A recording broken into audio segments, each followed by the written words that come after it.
혹시 하나님의 이름에 대해 아십니까? 성경에는 야훼, 여호와, 엘로임, 아도나이, 여호와 이레, 니시, 샬롬 등이 다양한 이름으로 기록되어 있는데 주님이란 표현도 많이 사용되고 있습니다. 갑자기 하나님의 이름을 언급하는 이유는 구원의 방법에 대한 성경의 해석을 잘못해서 단지 문자 그대로 오역이 난무하는 한글 성경을 보고 이것이다 라고 단정하는 오류도 있던데, 그 중에 하나가 구원의 방법으로 믿음이 아닌 하나님의 이름을 불러야 한다는 주장이 있어 올바른 해석과 지식을 나누고자 합니다. 누군지 여호와의 이름을 부르는 자는 구원을 얻으리니 이는 나 여호와의 말대로 시온산과 예루살렘에서 피할 자가 있을 것이며 남은 자 중에 나 여호와의 부름을 받을 자가 있을 것임이니라. 누구든지 주의 이름을 부르는 자는 구원을 받으리라. 구원을 받는 조건으로 믿음이 아닌 하나님의 이름을 부르는 행위를 해야 한다는 주장의 배경은 이 두 구절에 있습니다.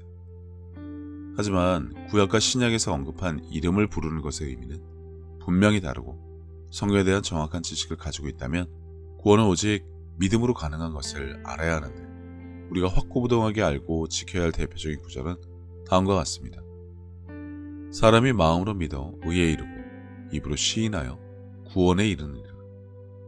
나더러 주여 주여 하는 자마다 다 천국에 들어갈 것이 아니요 다만 하늘에 계신 내 아버지의 뜻대로 행하는 자라야 들어가리라. 너희는 그 은혜에 의하여 믿음으로 말미암아 구원을 받았으니 이것은 너희에게서 난 것이 아니요 하나님의 선물이라. 행위에서 난 것이 아니니 이는 누구든지 자랑하지 못하게 합니다. 공교롭게 상충되는 주장을 하는 13절 말씀은 똑같은 장의 바로 앞 10절에 선행된 구원의 조건, 믿고 시인하여 받는 구원과는 다른 내용임에도 불구하고 오히려 10절 내용을 잘못인 듯 지적하고 13절에 언급된 여호와의 이름을 부르는 것으로 구원을 받는다는 것을 구약의 구절들을 인용하여 맞다고 해석을 하고 있습니다. 사람이 마음으로 믿어 의에 이르고 입으로 시인하여 구원에 이르는다. 누구든지 주의 이름을 부르는 자는 구원을 받으리라. 바울이 그러면 왜 같은 장, 그것도 10절, 13절에 구원의 방법을 다르게 적었을까요? 보다 깊은 말씀에 대한 이해로 돕기 전에 이런 사단이 난 이유는 문장에 대한 이해나 독해력, 앞뒤 문맥을 연결해서 전체적인 그림을 보지 못하는 근시안적 사고방식의 성경 해석 때문에 그렇습니다.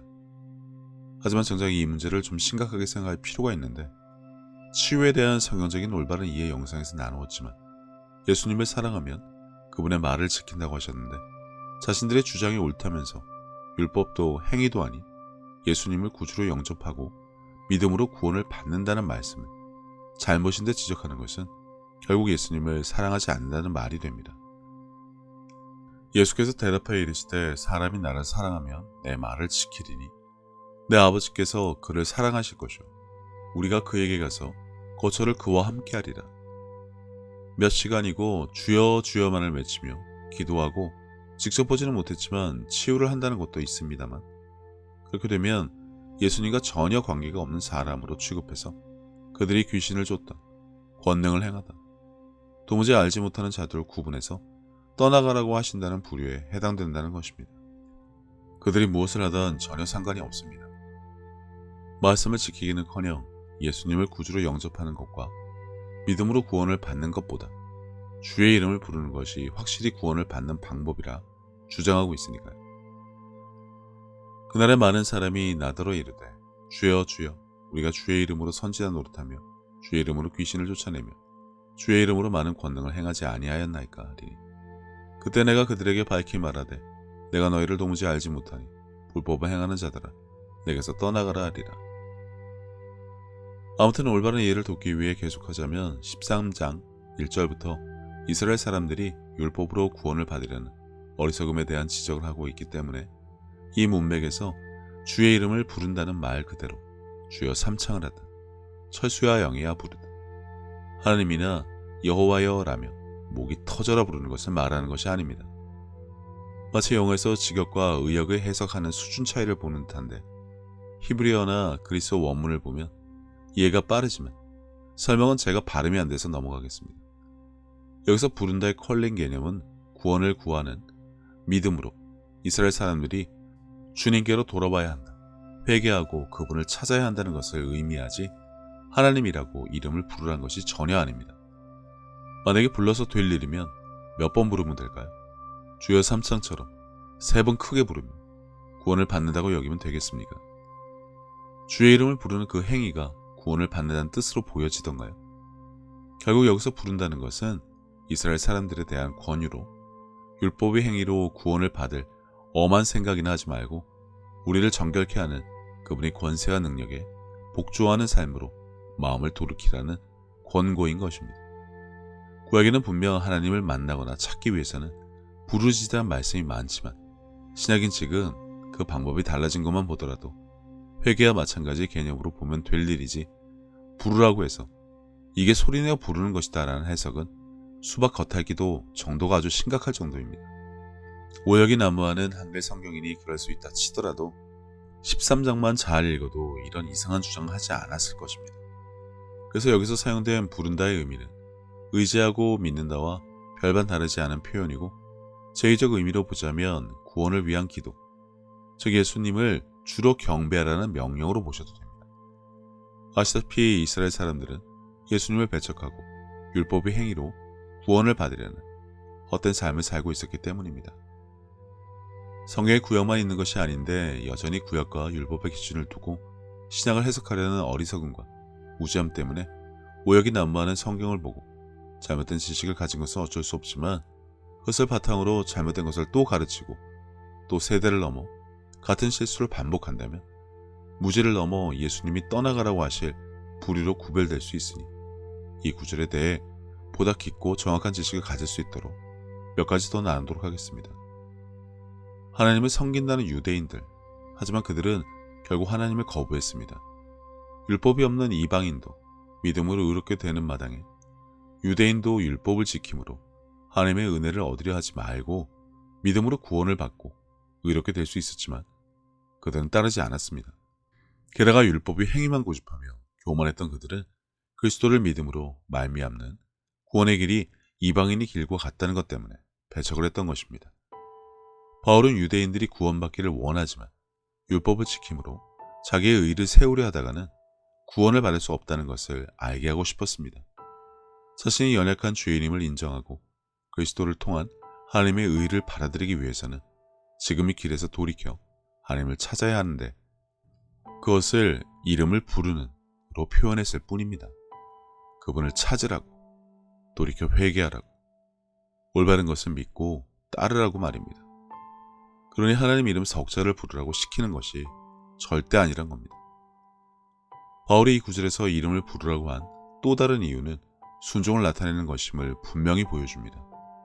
바울은 주님을 부르는 일에 매우 익숙했는데 부름에 대한 그의 단어는 사도행장 22장 16절에서 그의 회심에 적용된 동일한 용어입니다. 이제는 왜 주저하느냐? 일어나 주의 이름을 불러 세례를 받고 너희 죄를 씻으라 하더라. 여기서 주의 이름을 불러를 자세히 보시면 됩니다. 예수님이라고 불렀다는 주장이 맞을까요? 아니면 은유적인 표현으로 주께 순종하여라는 의미로 보는 것이 맞을까요? 바울이 당시 유대인에 대해 선언한 내용은 오늘날에도 여전히 유효합니다. 그들은 하나님께 열심만 있지 하나님의 의를 모르고 자기의 의를 세우려고 하기 때문입니다. 내가 하나님의 은혜를 패하지 아니하노니 만일 이렇게 되는 것이 율법으로 말미암으며 그리스도께서 헛되이 죽으셨느니라. 유대인들은 여전히 구원을 위해 자신들이 한 공로의 인정과 영광을 받고 싶어하기 때문인데 자신들이 한 일, 내가 신을 위해 용감히 감수한 위험, 내가 치른 희생, 그 어둡고 냄새나고 위험한 늪을 헤쳐나가게 한 헌신에 대해 자랑하고 싶어 한다는 것입니다. 한글 성경에 심각한 오류가 많은 것도 문제지만 구약과 신약을 오가며 성경을 꿰뚫는 말씀에 대한 계시를 성령으로부터 받지를 못하면 이런 사단은 앞으로도 계속될 것입니다. 바디메오처럼 고함을 질러야 한다거나 혈루증 여인처럼 간절해야 한다거나 성령 충만을 받으라고 하시니 달라고 구한다거나와 같은 일들을 한다는 것입니다. 구원은 오직 예수님을 구주로 영접하고 믿음으로만 가능합니다. 이것을 인정하지 않고 지적을 하는 곳이라면 분명히 각별한 주의를 해야 할 것입니다. 그들이 주의 이름을 몇 시간을 불러 어떠한 영적인 경험을 했던 아무런 상관없이 말입니다.